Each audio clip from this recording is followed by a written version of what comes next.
क्या है जब हनुमान जी का एक भक्त मृत्यु के बाद सबसे भयावह वैतरणी नदी की यात्रा पर निकल जाता है? क्या हैं वह भयानक चुनौतियां जो आत्मा को उस अंतिम पड़ाव वैतरणी नदी तक पहुंचने से पहले रोकती हैं?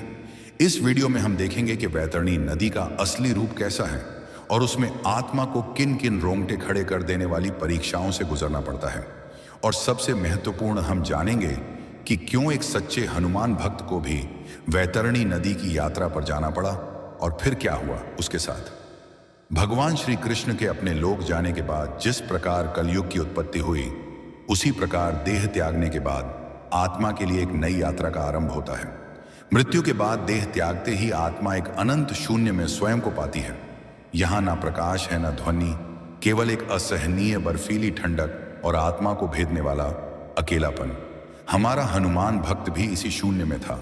उसने देखा कि उसके चारों ओर लाखों आत्माएं हैं जो भटक रही हैं, विलाप कर रही हैं, कुछ पागलों की तरह चीख रही हैं।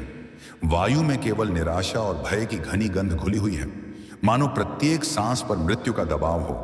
भक्त ने भीतर ही भीतर डर से सवाल किया कि यह कौन सी जगह है जहां ना प्रकाश है, ना ध्वनि, बस ठंडी हवा और चीखें हैं। वह सोच रहा था कि यह लाखों आत्माएं कौन हैं और क्या वह भी इन्हीं में से एक है। वह नहीं जानता था कि उसे कहां जाना है और प्रभु से रक्षा की पुकार करने लगा।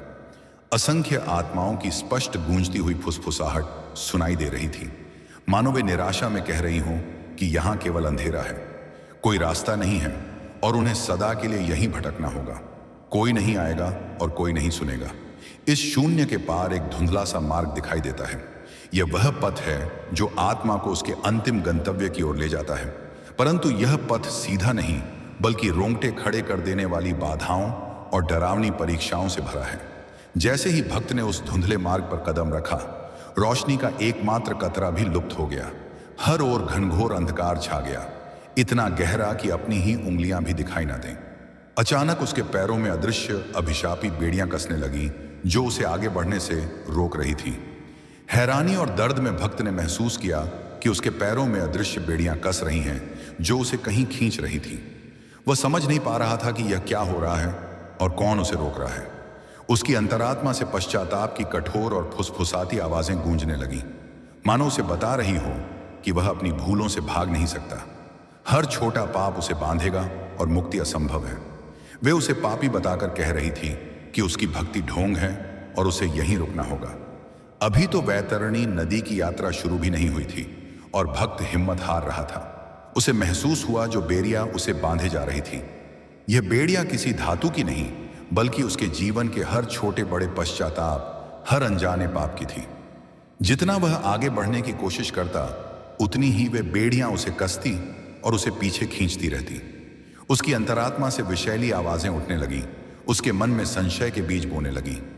क्या उसकी भक्ति इतनी प्रबल है कि वह इन बेड़ियों को तोड़ सके? क्या हनुमान जी उसे इस बंधन से मुक्त कर पाएंगे? उसने अपने जीवन में हनुमान जी को जिस निष्ठा से पूजा था, वह अब उसकी सबसे बड़ी शक्ति बन गई। उसके होठों पर धीरे से पवन पुत्र हनुमान का नाम आया, मानो वह किसी डूबते हुए को मिली आखिरी तिनके की उम्मीद हो। उसने उस नाम को मजबूती से थाम लिया। उसके भीतर से एक अदम्य साहस और ऊर्जा का संचार हुआ।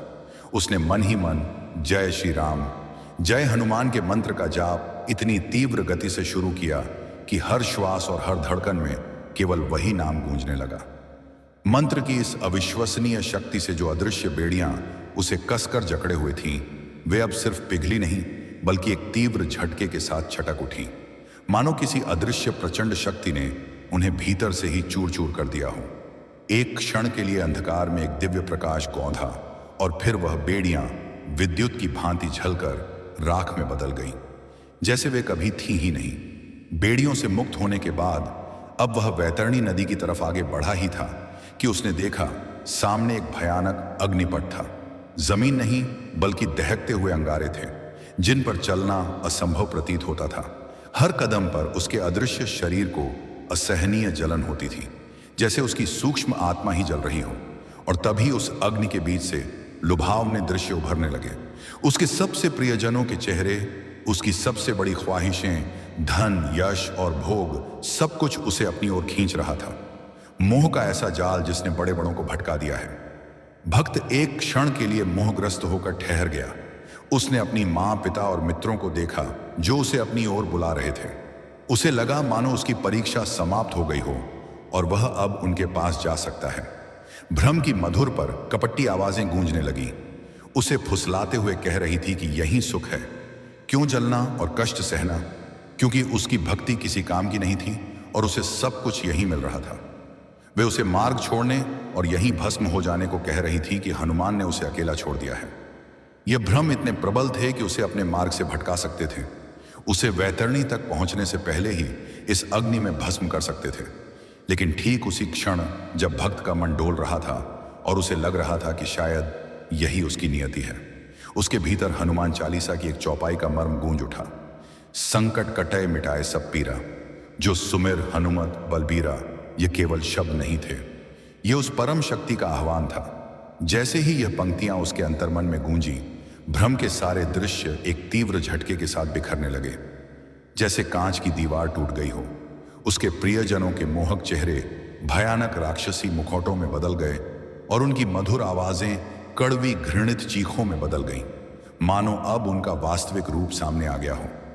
यह एक भयावह सत्य का उद्घाटित होना था। भक्त ने अपनी आंखें बंद कर लीं और पूरी शक्ति से जय श्री राम जय हनुमान का घोष किया। इस पवित्र नाम के तेज से भ्रम का जाल एक काले धुएं की तरह छूट गया और उसे पुनः अपने अग्निपथ का भयानक यथार्थ स्पष्ट दिखाई देने लगा। उसके मन का संशय दूर हुआ और उसके कदमों में दृढ़ता आ गई। जैसे ही वह उस भ्रम जाल से बाहर निकला और अग्निपथ पर लड़खड़ाते हुए आगे बढ़ा, मार्ग के दोनों ओर से हजारों प्रेत आत्माएं उस पर झपटी। ये वे आत्माएं थीं जो अपने पापों के कारण ना तो आगे बढ़ पा रही थीं और ना ही पीछे हट पा रही थीं। वे उसकी ओर अपनी सूखी कंकाल नुमा उंगलियां बढ़ा रही थीं, उसे अपनी ओर खींचने की कोशिश कर रही थीं।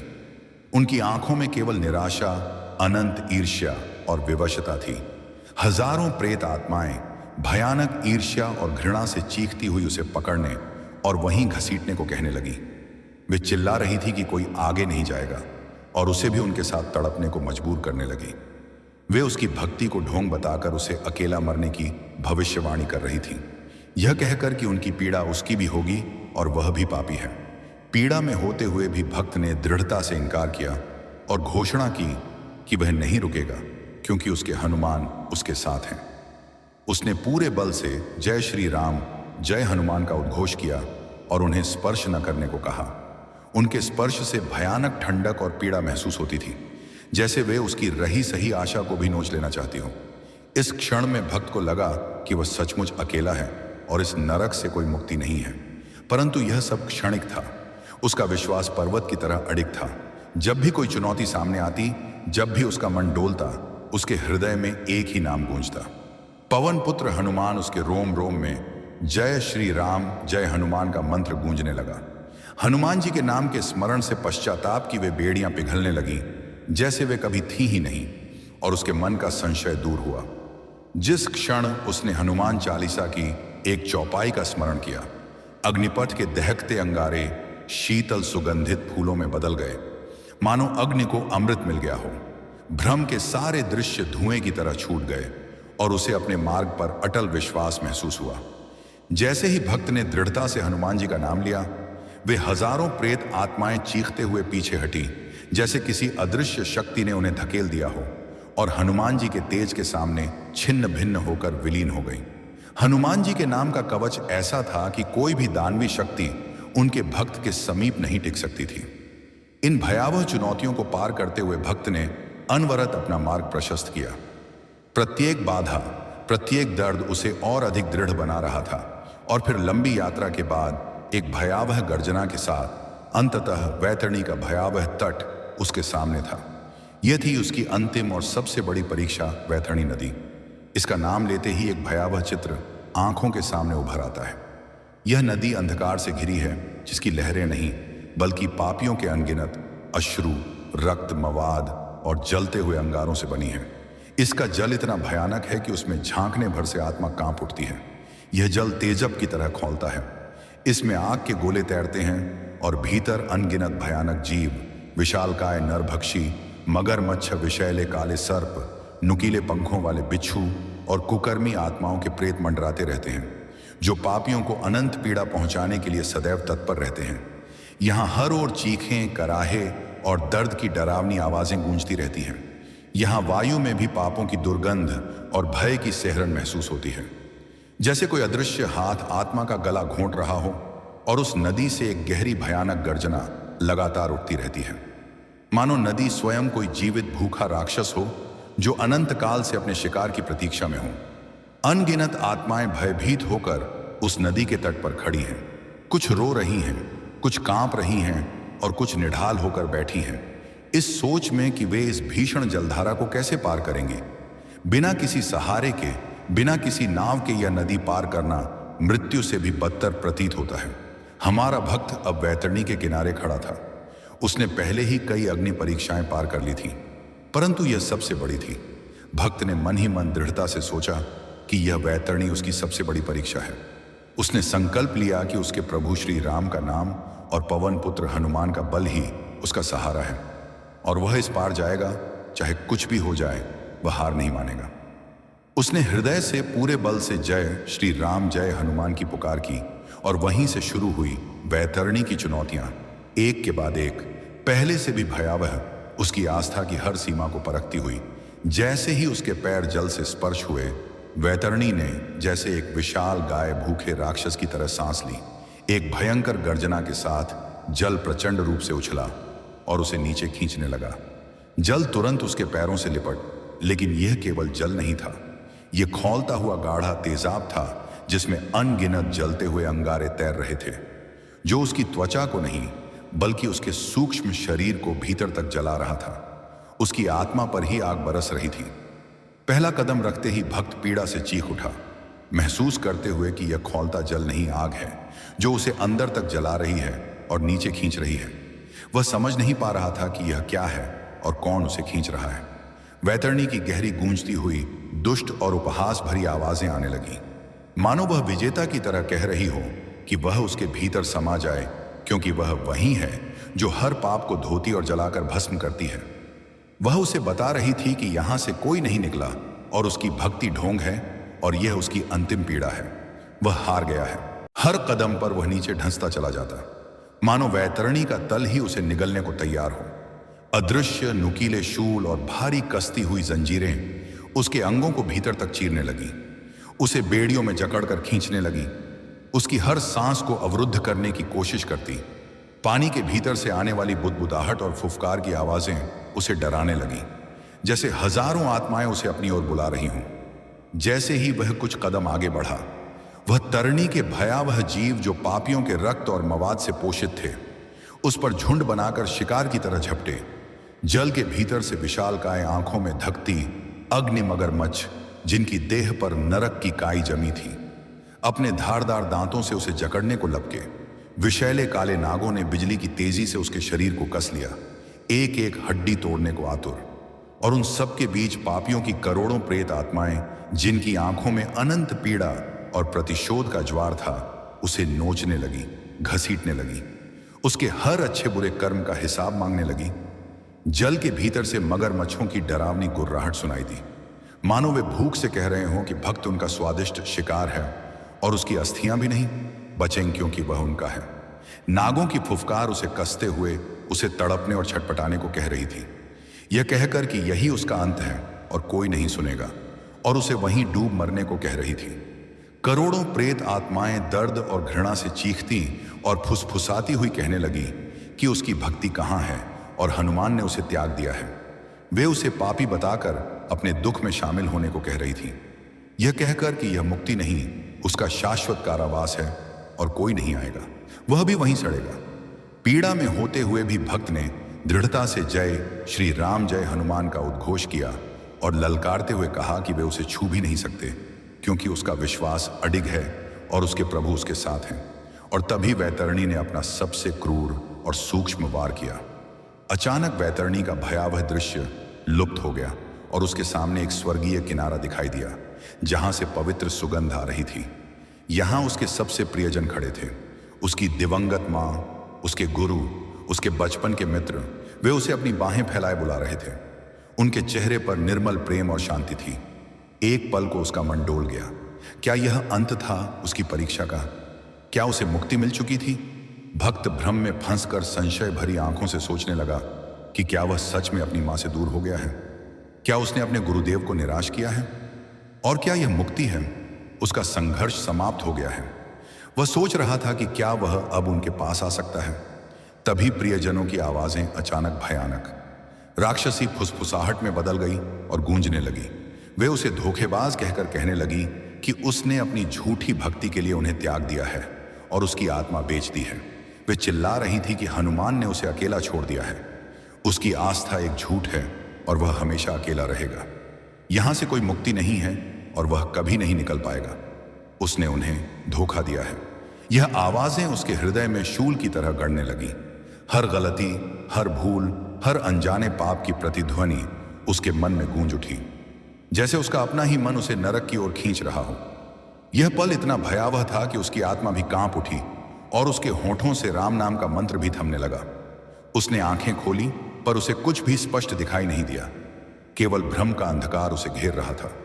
वह चीख उठा और अपनी आंखों पर हाथ रखकर व्याकुलता से कहने लगा कि यह सच नहीं है, यह सब भ्रम है।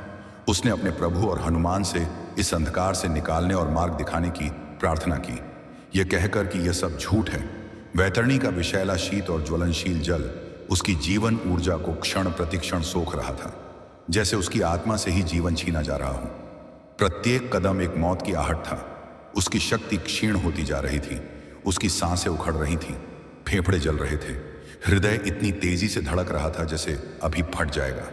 उसका शरीर भारी होता जा रहा था, जैसे शीशे का बन गया हो, और उसे महसूस हुआ कि वह अब हिल भी नहीं पाएगा। वह अब और संघर्ष नहीं कर सकता था। हाँफते हुए भक्त की आवाज टूट रही थी। उसने महसूस किया कि उसकी शक्ति और शरीर भारी हो रहे हैं, और उसने सवाल किया कि क्या यह उसका अंत है। लेकिन साथ ही उसने खुद को नहीं रुकने के लिए प्रेरित किया और हनुमान से और शक्ति मांगी, यह कहते हुए कि वह अब और नहीं सह सकता। वह तरणी की आवाजें विजेता की तरह हर ओर से गूंजने लगी, उसे अपने भीतर समा जाने को कह रही थी।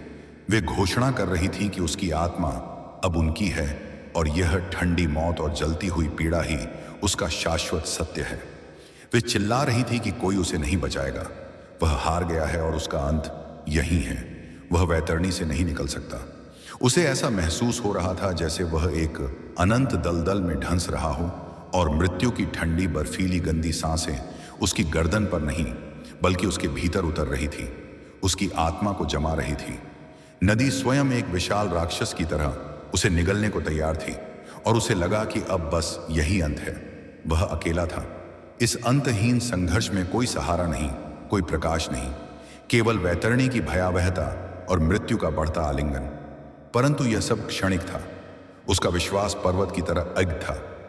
जिस क्षण उसकी सांसें थमने लगी, उसी क्षण हनुमान जी का नाम उसके हृदय में गूंज उठा, जैसे स्वयं प्रभु ने उसे सहारा दिया हो। हर चुनौती के साथ उसकी हनुमान चालीसा की चौपाई और तीव्र होती गई। उसके हृदय में राम नाम की अग्नि और प्रज्वलित हो उठी। हनुमान जी की कृपा से वह जल जो उसे जला रहा था और नीचे खींच रहा था, अब उसके चरणों में शीतल होने लगा। लहरें शांत हुईं और उसके पैर जल पर ऐसे जमने लगे जैसे वह किसी अदृश्य दृढ़ मार्ग पर चल रहा हो। हनुमान जी की गदा ने जैसे उसके लिए एक अदृश्य पुल बना दिया हो। जो जीव उसे नोच रहे थे वे अब भयभीत होकर पीछे हटने लगे। हनुमान जी के नाम का बल ऐसा था कि वे झलकर भस्म होने लगे, राख में बदल गए। हनुमान जी के नाम का कवच ऐसा था कि कोई भी दानवी होता शक्ति उनके भक्त के समीप नहीं टिक सकती थी। कानों में गूंजने वाली आवाजें फीकी पड़ने लगी, भ्रम मिटने लगे। प्रियजनों का भ्रामक किनारा धुएं की तरह छूट गया और असली पारलौकिक तट सामने आ गया। हनुमान जी का स्मरण एक दिव्य प्रकाश बन गया, जिसने उसके मार्ग को प्रकाशित किया और उसके मन को शांत किया। उसकी क्षीण होती शक्ति लौट आई, जैसे हनुमान जी ने स्वयं अपनी संजीवनी शक्ति उसे प्रदान की हो। हनुमान जी की गधा का एक अदृश्य प्रहार हर बाधा पर पड़ता और वह भक्त एकता से आगे बढ़ता गया। उसने लड़ते हुए डटकर सामना करते हुए अपनी भक्ति के बल पर हर चुनौती को पराजित किया, मृत्यु को भी ललकार कर हरा दिया। धीरे धीरे उसने वैतरणी के उस पार कदम रखा। उसने पलट कर देखा, वह भयावह नदी अब भी वहीं थी, पर उसके लिए वह केवल एक छोटा सा जल स्रोत बन चुकी थी, जिसे उसने अपनी भक्ति के बल पर हर चुनौती का सामना करते हुए, हर कष्ट को सहते हुए और अपनी आस्था से हर बाधा को परास्त करते हुए पार कर लिया था। विपरीत तट पर पहुंचते ही उसे परम शांति और मुक्ति का अनुभव हुआ। और यह वीडियो जिसमें हम देखेंगे कि किस प्रकार लक्ष्मण जी और मेघनाथ का युद्ध होता है। क्या होता है जब मेघनाथ ब्रह्मास्त्र, पाशुपतास्त्र और सुदर्शन चक्र को लक्ष्मण जी पर चला देता।